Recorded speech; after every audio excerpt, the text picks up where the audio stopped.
How to change card on the Monopoly Go game. So let's get started. First of all, open the Monopoly Go game just like this. After opening the app, you will see something like this on your home screen. Now tap onto three lines at the top right corner right here. Now select it. Then here you can find the settings option. Now tap on it. Now to change the card, tap onto tycoon card right here.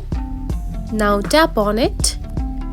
Now to change it, you can simply tap onto mutual friends and simply disable it right here on the green button just like this, and you can do the same for the activity highlight or friend request. So by disabling or enabling it, you can choose what other tycoons can see on your tycoon card. And that's it. This is how you can change the card on the Monopoly Go game. If you found this video helpful, don't forget to like and subscribe for more tips. Thanks for watching.